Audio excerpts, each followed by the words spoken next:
जंग और civil war का दौर अब ख़त्म हो चुका है। इजिप्ट जो एक वक्त टूटा और बिखरा हुआ था, अब इकट्ठा और मजबूत है। दोस्तों, welcome to the Middle Kingdom. ये दौर था स्टेबिलिटी, नए ख्यालात और कल्चरल रेनेसांस का। ये दौर आने वाली कई सदियों तक इजिप्ट का फ्यूचर शेप करेगा। दोस्तों, मिडिल किंगडम की कहानी शुरू होती है 2055 BC से, जब 11th डायनेस्टी के फ़ेरो मेंतुहोतप II ने तकसीम शुदा मिस्र को फिर से जोड़ा और फिर से एक किया। थीब्स को अपना कैपिटल बनाया। मेंतुहोतप ने हुकूमती ताकत वापस ली, फ़ेरो की खुदाई हुक्मरानी को कायम किया, डिवाइन लीडरशिप, और एक नए सुनहरी दौर की बुनियाद रखी। लेकिन दोस्तों, असली तब्दीली अमेनमहत I की हुक्मरानी के साथ आई, जो 12th डायनेस्टी का फाउंडर था। तकरीबन 1991 BC में तख्त नशीन होकर अमेनमहत I ने अपनी हुकूमत को इत्तावी, जो एक शहर था, जो एक जगह का नाम है, यहाँ पर कायम किया, इस जगह पर शिफ्ट किया। ये वो जगह थी जहाँ से इसने मिस्र को बेहतर कंट्रोल करना शुरू किया। उसकी हुकूमत 30 साल तक रही और इस दौर में मिस्र को बहुत स्टेबिलिटी मिली। उसने अपने दुश्मनों को कुचला, अपने बेटे सनुसरत I के साथ पहली को रीजेंसी हुकूमत कायम की, विच मीन्स दोनों ने मिलकर बादशाहत की और मरकज़ी हुकूमत को मजबूत बनाया।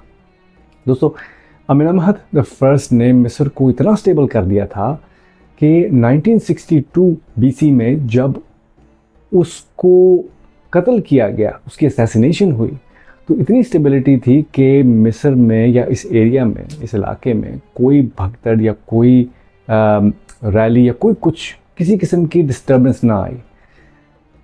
दैट शोड इस लीडर का विजन कि इसने ऐसी गवर्नमेंट या ऐसे प्रोसेसेस इन प्लेस रखे कि regardless of him being there, government या मुल्क अपनी जगह स्टेबल चलता रहा।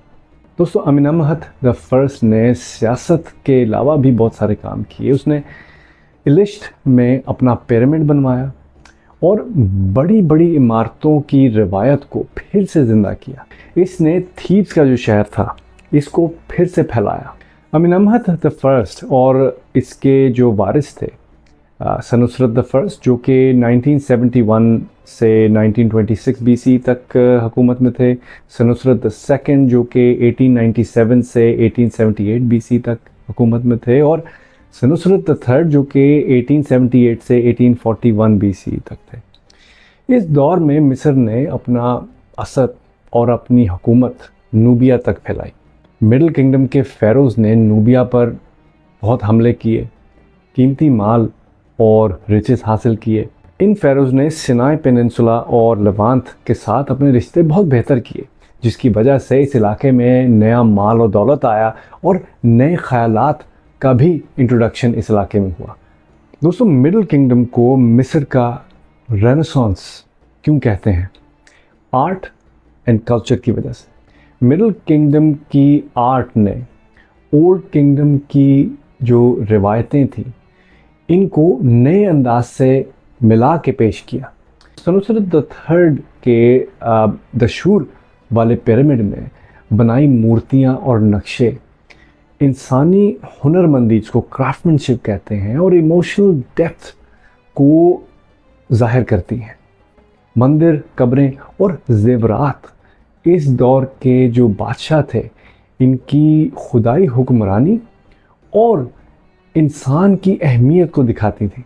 In other words, art, literature और ज्वेलरी, ये सब इनकी डे टू डे लाइफ में बहुत ही वाइटल रोल प्ले करती थी।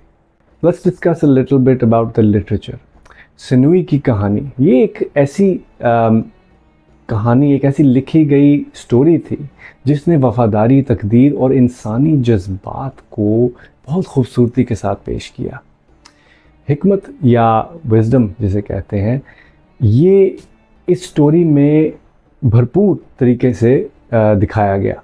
इसके अलावा जो स्टोरीज़ थी जिसमें इंस्ट्रक्शंस ऑफ अमिनमहत, ये स्टोरीज़ ने इन लोगों की ज़िंदगी को बहुत रहनुमाई दी और इनकी ज़िंदगी पे बहुत गहरा असर डाला। चलिए रिलीजन को डिस्कस करते हैं। फ़ेरोज़ ने ओसाइरस को मानने वाले और पूजने वालों की तादाद में बहुत इजाफा करने की कोशिश की और इस दौर में बहुत इजाफा हुआ भी, और लोग अपनी आखिरत पे बहुत ध्यान देने लगे इस दौर के अंदर। करनाक का इलाका जो कि थीब्स जिसको कहते हैं, इसमें अमून जो इनका खुदा था, इसके मंदिर को बहुत बड़ा बनाया गया और बादशाहों ने मजहबी इमारतें, रिलीजियस बिल्डिंग्स और फेस्टिवल्स को बहुत ख़ास अहमियत दी और इन रिलीजियस फेस्टिवल्स को बढ़ावा दिया। दोस्तों 2055 BC से लेके 1795 BC तक चलने वाला ये मिडिल किंगडम मिस्र की रेजिलियंस और क्रिएटिविटी का सबूत है। मेंतुहोतप II, अमेनमहत I, सनुसरत I जैसे बादशाहों ने न सिर्फ पुरानी शान और शौकत वापस लाई, बल्कि न्यू किंगडम के लिए राह हमवार की। उनकी गवर्नेंस, आर्ट, लिटरेचर और रिलीजन ने रिफॉर्म्स की वजह से मिस्र आने वाली कई सदियों के लिए मिसाल बन गया। लेकिन दोस्तों मिडिल किंगडम की आर्ट और लिटरेचर में देखा जाए तो ऐसी क्या ख़ास बात थी? लेट्स डिस्कस सनूई की कहानी। इन जैसी कहानियों ने मिस्र के लोगों की इमेजिनेशन कैप्चर कर ली। दोस्तों हम अगली एपिसोड में मिडिल किंगडम की आर्ट और इसके लिटरेचर को थोड़ी गहराई में जानने की कोशिश करेंगे और जानेंगे कि ये कौन सी स्टोरीज़ थी और ये क्या चीज़ें थी जिसकी वजह से यहाँ के लोगों ने इसके बारे में, इन स्टोरीज़ के बारे में इतना लिखा है और प्रिजर्व किया है। दोस्तों until next episode, thank you for joining us.